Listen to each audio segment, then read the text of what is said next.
Hello friends, welcome to Biolivate YouTube channel. আশা করি সকলে ভালো আছেন। তো আমরা কিন্তু জিএনএম এএনএম এর প্রিপারেশন নিচ্ছিলাম 2024 সালের জন্য। সেটা আমরা কেবলমাত্র অনলি লাইফ সায়েন্সের জন্য, তাই তো? অনলি লাইফ সায়েন্সের জন্য আমরা কিন্তু এই প্রিপারেশনটা নিচ্ছিলাম, এবং আমরা অলরেডি ক্লাস 9-10 এর লাইফ সায়েন্সের টোটাল চ্যাপ্টারগুলো কমপ্লিট করেছিলাম। আজকে এখন আমরা যেগুলো করছি সেগুলো হচ্ছে জাস্ট সেটের কোশ্চেনগুলো কমপ্লিট করছি, মানে এক এক দিন এক একটা করে সেট, মানে 30টা করে কোশ্চেন সলভ করাচ্ছি, ঠিক আছে? তো আজকে তার 15 নম্বর সেট রানিং চলছে। তো আজকে চলো আমাদের ফার্স্ট কোশ্চেন, সালোক সংশ্লেষের হিল বিকারক কোনটা? তাহলে সালোক সংশ্লেষ প্রক্রিয়াটাকে আমরা দুভাগে ভাগ করেছিলাম, একটা হচ্ছে লাইট রিয়াকশন আর আরেকটা হচ্ছে কি রিয়াকশন, একটা হচ্ছে ডার্ক রিয়াকশন। একটা লাইট রিয়াকশন, একটা ডার্ক রিয়াকশন, তাই তো? এইবার এইখানেই কিন্তু আমরা পড়েছিলাম যে হিল বিকারক। হিল বিকারক কাকে বলা হচ্ছিল? হিল বিকারক বলা হচ্ছিল এনএডিপি কে। মনে করো তো, লাইট রিয়াকশনে জলকে যে ভাঙছিলাম, জলকে ভেঙে H2O কে ভেঙে কি তৈরি করেছিলাম? H plus plus OH minus, তাই তো? OH মাইনাস এটা আমরা তৈরি করছিলাম, এবং আমরা দেখলাম কি এই OH মাইনাস থেকে কি তৈরি করলো? অক্সিজেন তৈরি করলো, তাই না? আর আরেকটা মনে করো যে এই বাদবাকি যে এইচ প্লাসটা থেকে গেছিলো, এই এইচ প্লাসটা কার সাথে যুক্ত হয়েছিল? NADP এর সাথে যুক্ত হয়েছিল, ঠিক আছে? NADP প্লাস এইচ প্লাস যুক্ত হয়ে কি হয়েছিল? NADP এইচ প্লাস তৈরি করেছিল। সেই জন্য সালোক সংশ্লেষে NADP কে হিল বিকারক বলা হয়। ক্লিয়ার? তাহলে আমাদের সঠিক উত্তর হয়ে যাবে এ নম্বরটা। আমাদের সঠিক উত্তর হয়ে যাবে কি নম্বর? এ নম্বরটা। এবার তারপরে কোশ্চেনে চলে যায়, PS2 এর সক্রিয় ক্লোরোফিল কোনটি? তাহলে PS2 আমাদের যদি ফটো সিস্টেম ছিল দুটো, photo system 1 and photo system 2। তাহলে দুটো রকমের ফটো সিস্টেম ছিল, PS1 অ্যান্ড PS2। এবার আমরা যদি দেখি যে PS2 এর সক্রিয় ক্লোরোফিল কত আর PS1 এর সক্রিয় ক্লোরোফিল কত, তাহলে আমাদের PS2 এর সক্রিয় ক্লোরোফিল হচ্ছে 680। কারণ 680 ওয়েভলেন্থের আলো পড়লে পরে কিন্তু এই PS2টা সক্রিয় হবে, ঠিক আছে? আর PS1 হলে পরে 700 তরঙ্গ দৈর্ঘ্যের আলো হলে পরে কিন্তু PS1টা সক্রিয় হবে। তাহলে আমাদের সঠিক উত্তর কোনটা? P680 আলো পড়লে পরেই কিন্তু আমাদের PS2টা সক্রিয় হয়ে যাবে। তাহলে সঠিক উত্তর হয়ে যাচ্ছে আমাদের এ নম্বরটা। ক্লিয়ার? তারপরে কোশ্চেনে চলে যায়, নিম্নলিখিত কোন উপাদানটি সালোক সংশ্লেষের ফলে সৃষ্ট গ্লুকোজ অণুকে অক্সিজেন প্রদান করে?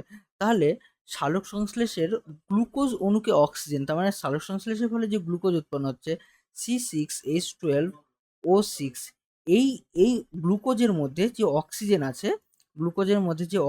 আছে সেই অক্সিজেনের উৎস কি? যদি আমরা দেখি, তাহলে গ্লুকোজের ওই অক্সিজেনের উৎস হচ্ছে আমাদের কার্বন ডাই অক্সাইড, ঠিক আছে? ইভেন যদি তোমাদের একটু কোশ্চেন করে যে গ্লুকোজের মধ্যে উপস্থিত কার্বনের উৎস কি, তাহলে কার্বনের উৎসও কিন্তু বায়ুমণ্ডলের কার্বন ডাই অক্সাইড। এই কার্বন ডাই অক্সাইড থেকে এই কার্বনটা গ্লুকোজের মধ্যে কি হচ্ছে? সংবর্ধন হয়। এইটাকে বলা হয় অঙ্গারাত্মীকরণ। এটাকে কি বলা হচ্ছে? অঙ্গারাত্মীকরণ।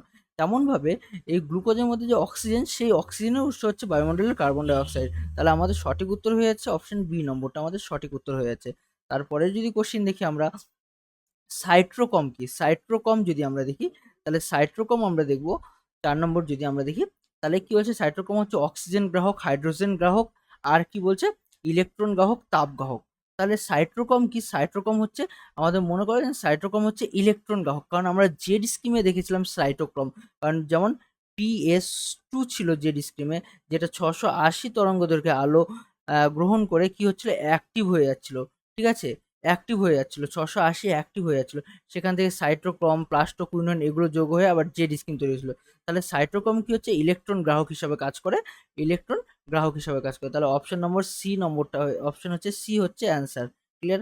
তারপরে কোশ্চেনে চলে যায়, নিচে কোনটি অনাবর্তকার ফটোফসফোরাইলেশন সম্পূর্ণ হয় না? তাহলে নিচে কোনটি অনাবর্তকার ফটোফসফোরাইলেশন সম্পূর্ণ হয় না? তার মানে কোনটা হচ্ছে? PS1 ও PS2 উভয়ে অংশগ্রহণ করে। আচ্ছা, অনাবর্তকার ফটোফসফোরাইলেশনে PS1 PS2 উভয়ই অংশগ্রহণ করে, ঠিক আছে? তারপর হচ্ছে জলের আলোক বিয়োজনের সম্পাদন করে, ঠিক আছে? দুটি পর্যায়ে এটিপি সংশ্লেষ করে। তাহলে আমাদের এই জায়গাটা হচ্ছে মেন কোশ্চেনটা। তাহলে দুটি পর্যায়ে এটিপি সংশ্লেষ করে, এইটা হচ্ছে আমাদের সঠিক উত্তর হয়ে যাবে। তাহলে সি হচ্ছে অ্যান্সার। অ্যান্সার তাহলে কি হয়ে যাচ্ছে? সি হয়ে যাচ্ছে, ঠিক আছে? আর এটা তো হবেই না। তারপরে চলে আসি ক্লোরোফিল বি এর সংকেত কি? তাহলে যদি ক্লোরোফিল বি এর সংকেত দেখি, সিম্পলি ভাবে C55 H70 H70 O6 H70 O6 N4 M G MG, তাই তো? তাহলে এইটা হচ্ছে আমাদের কিসের সংকেত? ক্লোরোফিলের সংকেত, ক্লোরোফিল বি এর সংকেত, ঠিক আছে? দেখো আরেকটা জিনিস নোটিস করো, যদি বলা হয় যে ক্লোরোফিলের মেন উপাদান কি, তাহলে আমরা কিন্তু এমজি বলবো, ঠিক আছে? কারণ এমজি ছাড়া ক্লোরোফিল তৈরি হতে পারে না। তাহলে সঠিক উত্তর হচ্ছে এ নম্বরটা, ঠিক আছে? তারপরে চলে আসি আলোক দশার ক্ষেত্রে সঠিক বক্তব্য কোনটি? তাহলে এখানে চারটা বক্তব্য দেওয়া আছে। এই দশায় প্রথম স্থায়ী যৌগ হচ্ছে পিজিএ। তাহলে আলোক দশার প্রথম স্থায়ী যৌগ কি পিজিএ? তারপরে চলে আসি এই দশায় এটিপি ব্যবহৃত হয়। আলোক দশায় কি এটিপি ব্যবহৃত হয়? এই দশায় অক্সিজেন এটিপি এনএডিপি উৎপন্ন হয়। আর এই দশায় কি হিল বিক্রিয়া ঘটে না। তাহলে আলোক দশাতেই তো হিল বিক্রিয়া ঘটে, তাহলে এইটা হলো না, ঠিক আছে? তবে কি বলছে, এই দশায় প্রথম স্থায়ী যৌগ পিজিএ তৈরি হচ্ছে, কিন্তু এই দশায় তো কোনো পিজিএ তৈরি হয় না, ঠিক আছে? কারণ অন্ধকার দশায় পিজিএ তৈরি হচ্ছে, তারপরে এই দশায় এটিপি ব্যবহার হচ্ছে, এইটাও কিন্তু ভুল। তাহলে আমাদের সঠিক উত্তর হয়ে যাচ্ছে সি নম্বরটা। তাহলে আমাদের সঠিক হয়ে যাচ্ছে সি নম্বরটা। তারপরে চলে আসি ফসফোরাইলেশনের ফলে উৎপন্ন পদার্থ হলো। ফসফোরাইলেশনের ফলে কোন পদার্থটা উৎপন্ন হয়? তাহলে ফসফোরাইলেশন, ফটোফসফোরাইলেশন মানে কি? ফটোফসফোরাইলেশন মানে এডিপির সাথে পিআই যুক্ত করাকে বলা হয় ফসফোরাইলেশন। তাহলে এডিপির সাথে পিআই যুক্ত হয়ে কি তৈরি করে? এটিপি তৈরি করে, ঠিক আছে? তাহলে আমাদের সঠিক উত্তর হচ্ছে সি নম্বরটা, অ্যান্সার সি, ঠিক আছে? তারপরে চলে আসি ৮ নম্বর ৯ নম্বর কোশ্চেন। নিম্নলিখিত কোন উপাদানটি কেলভিন চক্রে উৎপন্ন হয় না? নিম্নলিখিত কোন উপাদানটি কেলভিন চক্রে উৎপন্ন হয় না? তাহলে কেলভিন চক্রে পিজিএ তো উৎপন্ন হয়। আর এক একটা পিজিএ কয়টা কার্বনযুক্ত? ৩টা কার্বনযুক্ত, ঠিক আছে? এরকম কয়টা পিজিএ তৈরি হচ্ছে? কতগুলো পিজিএ তৈরি হচ্ছে? এটা তোমাদের হোমওয়ার্ক থাকবে। তারপর চলে আসি ধাপ ধাপও ফর্মেশন হয়, ঠিক আছে? ধাপও ফর্মেশন হয়। তারপরে হচ্ছে রাইবোলোজ বিসফসফেটও কাজে লাগে। কারণ আমাদের এই দশাতে আর ইউ বিপি ও কাজে লাগে কিন্তু। কিন্তু এই যে এই দশায় আমাদের কেলভিন চক্রে এই দশায় অ্যাডিনোসিন ট্রাইফসফেট মানে এটিপি কিন্তু এখানে উৎপন্ন হয় না। তাহলে আমাদের সঠিক উত্তর হয়ে যাবে এটিপি উৎপন্ন হয় না কিন্তু। তাহলে সঠিক উত্তর হয়ে যাবে আমাদের ডি নম্বরটা। আমাদের ডি নম্বরটা হচ্ছে আমাদের সঠিক উত্তর। তারপরে যদি কোশ্চেন চলে যায়, ফসফোরাইলেশন প্রক্রিয়া কি আবিষ্কার করেন? কেলভিন, আয়রন, প্রিস্টলি এবং ওয়ারবার্গ। তাহলে এই চারজনের মধ্যে ফসফোরাইলেশন কি আবিষ্কার করেন, ঠিক আছে? তাহলে একটু ট্রাই করো তোমরা কে। তাহলে এখানে ফসফোরাইলেশন আবিষ্কার করেন হচ্ছে ওয়ারবার্গ। তাহলে সঠিক উত্তর হয়ে যাচ্ছে আমাদের ডি নম্বরটা। ডি নম্বরটা হচ্ছে অ্যান্সার, ঠিক আছে? তারপরে কোশ্চেনে চলে যায়, সালোক সংশ্লেষে অন্ধকার দশায় কত অণু NADPH2 এর প্রয়োজন হয়? সালোক সংশ্লেষ অন্ধকার দশায় কত অণু NADPH2 এর প্রয়োজন হয়? সিম্পল কোশ্চেন, ডিরেক্টলি কোশ্চেন তুলে দিছে। এখান থেকে 12 অণু এটিপি দরকার পড়ে, ঠিক আছে? তারপর চলে আসি সালোক সংশ্লেষ প্রক্রিয়ায় দ্রুত ঘটে কোন প্রকার বর্ণের আলোতে? সালোক সংশ্লেষ প্রক্রিয়া দ্রুত ঘটে কোন প্রকার বর্ণের, মানে কোন আলোতে সালোক সংশ্লেষ খুব ফাস্ট কাজ করে, ঠিক আছে? তাহলে সালোক সংশ্লেষে আমরা জানি কার্যপ্রণালী লাল আর নীল, তাই তো? তাহলে লাল বর্ণতে সবচেয়ে বেশি সালোক সংশ্লেষ দ্রুত হয়, তার মানে সঠিক উত্তর সি নম্বরটা। তারপরের কোশ্চেনে যদি চলে যায়, সালোক সংশ্লেষে কার্বন ডাই অক্সাইড সংবন্ধনে সাহায্যকারী উৎসেচকটার নাম কি? যে কোন উৎসেচকটা কার্বন ডাই অক্সাইডকে সংবোধন করে? তাহলে যদি দেখি সংবোধন করে কে, আমাদের মনে করো rubisco, RUBISCO, rubisco, ribulose bisphosphate carboxylase. তাহলে এইটা হচ্ছে আমাদের সঠিক উত্তর। তাহলে সঠিক উত্তর হচ্ছে বি নম্বরটা, সঠিক উত্তর হচ্ছে বি নম্বরটা। তারপরে চলে আসি কিউটিন নামক স্নেহ পদার্থের আবরণী থাকে। কিউটিন নামক স্নেহ পদার্থের আবরণী থাকে কোথায়? লেন্টিসেলে, সম্পূরক কোষে, কিউটিকালে এবং উপপত্ররন্ধ্রের কক্ষে। তাহলে সঠিক উত্তর হচ্ছে কি? তাহলে কিউটিন নামক স্নেহ পদার্থের আবরণ থাকে হচ্ছে কিউটিকালে। এটা সিম্পল একটা কোশ্চেন। তাহলে সি নম্বরটা আমাদের সঠিক উত্তর হয়ে যাচ্ছে। তারপর চলে আসি স্টোমাটার চলনে সাহায্যকারী আয়নটির নাম কি? স্টোমাটার চলনে সাহায্যকারী আয়নের নাম আমরা জানি এখানকার মধ্যে MgK+, Zn2Mn2, তাহলে আমরা জানি ক্যালসিয়াম আয়ন, ঠিক আছে, আর সোডিয়াম আয়ন এগুলো কিন্তু কাজে লাগছে, ঠিক আছে। তাহলে আমাদের এখানে যেহেতু কে আছে, কে প্লাস আছে, তাহলে আমাদের সঠিক উত্তর হয়ে যাবে বি নম্বরটা। তারপরে চলে আসি, কোনো উদ্ভিদের পাতার পত্ররন্ধ্র নিবেশিত, সরি, কোন উদ্ভিদের পাতার পত্ররন্ধ্র নিবেশিত। পত্ররন্ধ্র তো আমরা জানি, নিবেশিত মানে কি, নিবেশিত মানে ভেতরের দিকে ঢোকানো। যদি এপিডার্মিস হয়, কোনো একটা পাতার লোয়ার এপিডার্মিস হয়, তাহলে এইখানে পত্ররন্ধ্রটা এরকম নিচের দিকে ঢোকানো থাকবে। তাহলে কোন কোন উদ্ভিদের পত্ররন্ধ্র নিবেশিত, তাহলে আমরা যদি এটা দেখি, তাহলে আমরা এখান থেকে সিম্পল ভাবে বুঝবো যে জেরোফাইট উদ্ভিদ, যারা জাঙ্গলিক উদ্ভিদ বা যারা হচ্ছে কি কোথায় থাকে, ডেজার্টে থাকে, তাদের কিন্তু এই পত্ররন্ধ্রগুলো নিবেশিত হয়, ঠিক আছে। তাহলে এটার উদাহরণ হচ্ছে করবী গাছ। করবী গাছের পত্ররন্ধ্র কিন্তু, কারণ এইটাই কেবলমাত্র আমাদের জেরোফাইট উদ্ভিদ। তাহলে সঠিক উত্তর হয়ে যাচ্ছে আমাদের এ নম্বরটা, ঠিক আছে। তারপরে চলে আসি, হাইড্রাথ্রোডের মাধ্যমে যখন জল তরল আকারে নির্গত হয় তখন তাকে কি বলা হয়? হাইড্রাথ্রোড কাকে বলে? যদি তোমরা দেখো যে টমেটো গাছের পাতা, যদি টমেটো গাছের পাতা যদি এরকম হয়, তাহলে সেখানে দেখবে এই পাতার কর্নারে কর্নারে কি হচ্ছে, জলবিন্দু জমে থাকে সন্ধ্যাবেলা, তাই তো? সন্ধ্যাবেলা জলবিন্দু জমে থাকে, এইগুলোকে কি বলা হচ্ছে? এইগুলোকে বলা হচ্ছে হাইড্রাথ্রোড, ঠিক আছে। এই হাইড্রাথ্রোডের মাধ্যমে জল তরল আকারে নির্গত হয় তখন তাকে কি বলা হয়? যদি হাইড্রাথ্রোডের মাধ্যমে জল তরল আকারে নির্গত হয় তখন তাকে কিন্তু নিঃস্রাবণ বলা হয়। কারণ বাষ্পীয় ভবনও বলা হয় না, বাষ্পমোচনও বলা হয় না।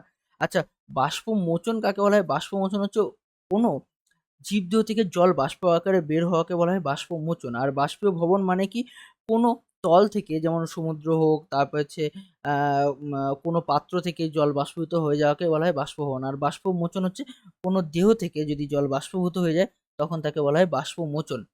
তারপর চলে আসি নিঃস্রাবণের, তাহলে আমাদের এখানে সঠিক উত্তর কি? আমাদের সঠিক উত্তর হয়ে যাচ্ছে এখানে বি নম্বরটা। বি নম্বরটা সঠিক উত্তর হয়ে যাচ্ছে। তারপরে নিঃস্রাবণের প্রধান কারণ কি? নিঃস্রাবণের যদি প্রধান কারণ দেখি, তাহলে নিঃস্রাবণ কখন হচ্ছে? যখন মূলজ চাপ বৃদ্ধি পাবে তখন নিঃস্রাবণ হবে। তাহলে এখানে হচ্ছে আমাদের সঠিক উত্তর এ নম্বরটা। মূলজ চাপ বৃদ্ধি পেলেই কিন্তু নিঃস্রাবণ হয়, ঠিক আছে। পাতার চাপ বৃদ্ধি কোনোটি নয়, বাষ্পমোচন নয়, এগুলো কোনোটাই অ্যান্সার হবে না। তারপরে চলে আসি, বাষ্পমোচনের ক্ষেত্রে নিচের কোন বক্তব্যটি সঠিক নয়?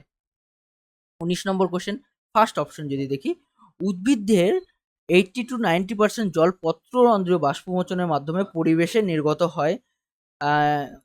কি কোষের রসস্ফীতি ঘটলে পরে পত্ররন্ধ্র বন্ধ হয়ে যায়। সালোক সংশ্লেষের ফলে রক্ষী কোষের শর্করার ঘনত্ব বৃদ্ধি পায়, ফলে রক্ষী কোষে জল প্রবেশ করে এবং পত্ররন্ধ্র উন্মোচিত হয়। মোট বাষ্পমোচনের প্রায় 10% জল লেন্টিসেলের মাধ্যমে উদ্ভিদ দেহ থেকে নির্গত হয়। তাহলে কোনটা সঠিক নয় বলেছে? তাহলে দেখো, মোট বাষ্পমোচনের 10% জল লেন্টিসেলের বাইরে নির্গত হয়, এইটা কিন্তু একদমই সঠিক নয়, ঠিক আছে। যেহেতু আমাদের ভুলটাই বের করতে বলেছে, তাহলে আমাদের ডি নম্বরটা হয়ে যাচ্ছে আমাদের সঠিক উত্তর। এইটা হয়ে যাচ্ছে সঠিক উত্তর। আর উদ্ভিদদের 80-90% জল পত্ররন্ধ্র দিয়ে বের হয়। ক্ষীরকোষের রসস্ফীতি ঘটলে পত্ররন্ধ্র বন্ধ হয়ে যায়। এখানে ক্ষীরকোষ না, এটা হচ্ছে রক্ষী কোষ হতো। রক্ষী কোষের রসস্ফীতি ঘটলে পারে পত্ররন্ধ্র বন্ধ হয়ে যায়। আর সালোক সংশ্লেষের ফলে রক্ষী কোষের শর্করার ঘনত্ব হ্রাস বৃদ্ধি পায়, ঠিক আছে। তাহলে আমাদের সঠিক উত্তর হয়ে যাচ্ছে ডি নম্বরটা। তারপরে বাষ্পমোচনের হার মাপক যন্ত্রের নাম কি? বাষ্পমোচনের হার মাপক যন্ত্রের নাম ব্যারোমিটার কেন জানো, পোটেনশিওমিটার জানো, তাহলে আমাদের সঠিক উত্তর হয়ে যাচ্ছে সি নম্বরটা, প্রোটোমিটার। তাহলে আমাদের সঠিক উত্তর হয়ে যাচ্ছে সি নম্বরটা, পোটোমিটার। এই পোটোমিটারের সাহায্যে বাষ্পমোচন কিন্তু মাপা যায়। তারপরে বিশুদ্ধ জলের অভিস্রাবনীয় চাপ কত? বিশুদ্ধ জলের অভিস্রাবনীয় চাপ যদি দেখি, তাহলে আমাদের এটা সিম্পল অ্যান্সার 0 হবে। তাহলে সঠিক উত্তর ডি নম্বরটা আমাদের অ্যান্সার হচ্ছে। তারপরে নিষ্ক্রিয় পরিবহন কোন প্রক্রিয়ার মাধ্যমে ঘটে? শোষণ, বাহক অণুর চলন, ব্যাপন কোনোটি নয়। তাহলে নিষ্ক্রিয় সক্রিয় না, কিন্তু নিষ্ক্রিয়, তার মানে সেখানে কোনো এটিপির দরকার পড়বে না বা বাইরে থেকে কোনো শক্তির দরকার পড়বে না। তাহলে নিষ্ক্রিয় পরিবহন কিন্তু ইজিলি ব্যাপন প্রক্রিয়া হয়। বাদ বাকি শোষণ, বাহক অণুর চলন, এগুলো কিন্তু নিষ্ক্রিয় পরিবহন পদ্ধতি নয়, ঠিক আছে। তাহলে আমাদের সঠিক উত্তর হয়ে যাচ্ছে সি নম্বরটা, আমাদের সঠিক উত্তর হয়ে যাচ্ছে। তারপরে 23 নম্বর, কোন প্রক্রিয়ায় কার্বন ডাই অক্সাইড পত্ররন্ধ্রের মাধ্যমে মেসোফিল কলায় প্রবেশ করে? তাহলে কোন প্রক্রিয়ায় প্রবেশ করে? তাহলে সিম্পলি ভাবে দেখো, কার্বন ডাই অক্সাইড পত্ররন্ধ্রের মাধ্যমে, তাহলে বাতাসে এয়ারে এয়ারে এয়ারে এয়ারে কি হচ্ছে, কার্বন ডাই অক্সাইড বেশি আছে এবং সিম্পলি পত্ররন্ধ্র দিয়ে কিন্তু কোষের ভিতরে প্রবেশ করে। এটাকে কিন্তু ব্যাপন বলা হয়, ব্যাপন বলা হয়। কারণ আমরা জানি ব্যাপন প্রক্রিয়ায় বেশি ঘনত্ব থেকে কম ঘনত্বের দিকে আদান প্রদান হয়, তাই তো। তাহলে আমাদের সঠিক উত্তর হয়ে যাচ্ছে, আমাদের সঠিক উত্তর হয়ে যাচ্ছে সি নম্বরটা, সি নম্বরটা। তাহলে এটা হচ্ছে অ্যান্সার। তারপরে কোন কলার সাহায্যে উদ্ভিদ দেহে ঊর্ধ্বমুখী পরিবহন ঘটে? তাহলে ঊর্ধ্বমুখী পরিবহন ঘটে মানে কি? তাহলে রুট থেকে কোথায় নিয়ে যাচ্ছে? স্টেমে নিয়ে যাচ্ছে। রুট থেকে কোথায় নিয়ে যাচ্ছে? স্টেমে নিয়ে যাচ্ছে। এটাকেই তো ঊর্ধ্বমুখী পরিবহন বলা হয়। আর এই ঊর্ধ্বমুখী পরিবহনটা কে করছে? এই ঊর্ধ্বমুখী পরিবহনটা X Y L E M xylem করে। এই ঊর্ধ্বমুখী পরিবহনটা কে করে? জাইলেম করে। তাহলে জাইলেম কোনটা উত্তর আছে? সঠিক উত্তর সি নম্বরটা। সঠিক উত্তর সি নম্বরটা। ঠিক আছে? তারপরে চলে আসি 25 নম্বরটা। ক্যাপিটাল টি স্মল টি এর সংকলনের ফলে উৎপন্ন বিশুদ্ধ লম্ব ও বিশুদ্ধ বেটে মটর গাছে। তাহলে আমরা যদি দেখো এখানে যেটা দেওয়া আছে সেটা হচ্ছে আমাদের কি হচ্ছে, দেখো ব্যাক ক্রস দেওয়া আছে। ব্যাক ক্রস দেওয়া আছে মানে কি? ব্যাক ক্রস দেওয়া আছে মানে হচ্ছে capital T into capital T small T. এটা হচ্ছে F1 থেকে এসছে, আর এটা হচ্ছে প্যারেন্টাল কি হচ্ছে ডমিনেন্ট থেকে এসছে। তাহলে এখান থেকে আমরা ব্যাক ক্রসের যদি অনুপাত দেখি, তাহলে দেখো তুমি সিম্পল ভাবে এখান থেকে কয়টা গ্যামেট তৈরি হবে? দুটো গ্যামেট তৈরি হবে। তাহলে ডিরেক্টলি আমি একটা চেকার বোর্ডে পুট করে দিচ্ছি। চেকার বোর্ডে পুট করার পরে আমরা কি পাবো? চেকার ক্যাপিটাল টি স্মল টি, তাই তো? ক্যাপিটাল টি স্মল টি, এইটাও লম্ব হবে। আচ্ছা, এখানে বলছে বিশুদ্ধ লম্ব ও বিশুদ্ধ বেটে মটর গাছের অনুপাত। তাহলে বিশুদ্ধ লম্ব কোনটা? একটা, দুটো। বিশুদ্ধ মটর গাছের অনুপাত, আচ্ছা বিশুদ্ধ আছে কয়টা? দুটো আছে। তার মানে 2:2। আর শঙ্কর আছে কিন্তু বিশুদ্ধ বেটে কিন্তু নেই। তাহলে এখানে কিন্তু একটা অ্যান্সারও মিলছে না। তাহলে আমাদের উপরে কোনোটি সঠিক নয়, ডি নম্বরটা অ্যান্সার হয়ে যাচ্ছে। ক্লিয়ার? তারপর চলে আসি, একজন মহিলা বর্ণান্ধ হলে কোনটি সঠিক তা স্থির করো। তাহলে যদি একজন মহিলা বর্ণান্ধ হয়, তাহলে বর্ণান্ধ হচ্ছে এক্স ক্রোমোজোম ঘটিত রোগ, ঠিক আছে? বর্ণান্ধ হচ্ছে এক্স ক্রোমোজোম ঘটিত। যদি একজন মহিলা বর্ণান্ধ হয়, তাহলে মহিলা বর্ণান্ধর ক্ষেত্রে এক্স সি মাইনাস হতে হবে, তাই তো? তার মানে বর্ণান্ধ হতে গেলে তার দুটো ক্রোমোজোমই নষ্ট হতে হবে বা নেগেটিভ হতে হবে। তাহলে একটা, আমরা জানি একটা এক্স আছে মায়ের কাছ থেকে, আর আরেকটা এক্স আছে বাবার কাছ থেকে। তাহলে যদি তেমন হয় যে তাহলে মহিলার মাতা ও পিতা উভয়ই যদি বর্ণান্ধ হয়, তাহলেই কিন্তু এটা সম্ভব। তাহলেই এটা সম্ভব কেবলমাত্র। ঠিক আছে? তাহলে আমাদের সঠিক উত্তর হয়ে যাচ্ছে ডি নম্বরটা। আমাদের সঠিক উত্তর হয়ে যাচ্ছে ডি নম্বরটা।